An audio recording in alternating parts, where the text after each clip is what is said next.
desse momento do Ceará, que é um momento complicado de reconstrução. Essa semana teve a coletiva do João Paulo Silva e do novo diretor lá de marketing comercial e comunicação, Pádua.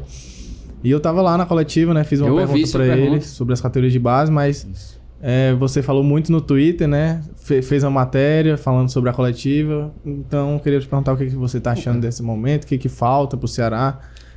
Cara, assim, a sensação, com todo respeito, é que o João Paulo, ele não tem noção do cargo dele.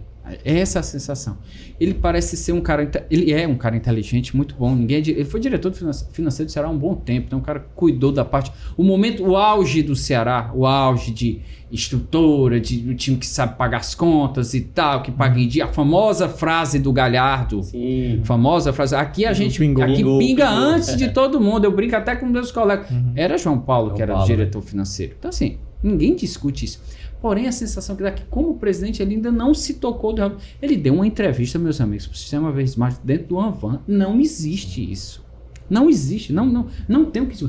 As entrevistas dele, ele não responde diretamente o que a gente quer. Ele convocou uma coletiva para dizer que ia ter um jogo de comemoração, enquanto o clube está desesperado para fazer um planejamento para 2024. Então, são algumas ações que não condiz com o que o presidente... Porque nesse momento eu percebo isso. Inseguro nas falas. Ele foi falar sobre o jogo festivo.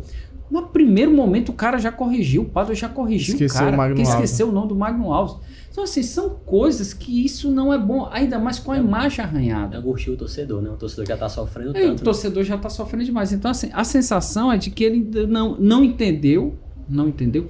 E outra, eu converso com muitos conselheiros, muitos ex-diretores, ex-presidentes, e claramente o clube está uma panela de pressão. Existe 2 grupos políticos, existe um racha gigantesco dentro do clube. É um puxando do lado, outro puxando do outro, um querendo ver o outro perder, um querendo o outro ganhar. Então acaba machucando demais isso o clube e não dá certo.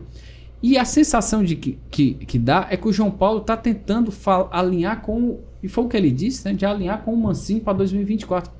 Tá errado, não pode, minha gente. Não pode, você não pode alinhar com o treinador. Você já imaginou, você alinha tudo com o treinador, quando é em janeiro de 2024, o Corinthians contrata o Wagner Mancini? Chama, vem aqui, Mancini. E o próprio histórico recente, né, de mudanças constantes, né? E aí, como é que você fica? Ou o Mancini perde 5 partidas, a torcida louca, desesperada, não, sai, a gente não quer. E aí, como é que faz? Todo um planejamento, todo um projeto para 2024 se desfaz em menos de um mês. Quem tem que fazer isso não é o treinador. Quem tem que fazer isso é a diretoria.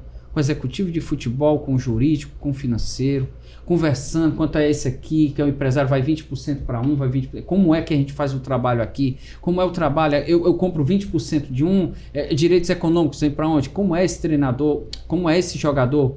Eu preciso de um jogador assim, assim, assado. Assim, diz lá para o diretor executivo, e ele vai lá, vai saber como é. Olha, a gente tem um jogador aqui da base que está emprestado para o Grêmio. Eu posso ver lá porque tem um jogador do Grêmio que está emprestado. A gente pode fazer uma transferência de um com o outro, uma permuta. São pequenas coisas básicas de qualquer clube de futebol que você precisa de uma diretoria para fazer e não entregar nas mãos de um treinador, ainda mais com o histórico, não só do Mancini, o histórico do futebol brasileiro, o histórico do futebol cearense, o histórico do Ceará, de que ao perder poucas partidas, já muda de treinador. E para mim, o meu grande receio, beleza, espetáculo, faz ali 3 meses sensacionais, ganha o Campeonato Cearense, ganha a Copa do Nordeste, vai lá, faz tudo bacana, segunda fase da Copa do Brasil. Na mesma hora, aí vem o São Paulo, como fez com o Dorival Júnior, o Flamengo. E aí? Jogou pra fora? São essas coisas que eu acho que é muito, muito perigoso. Eu acho que o Ceará está completamente fora de sintonia de uma realidade em que, se ele não prestar atenção, vai piorar.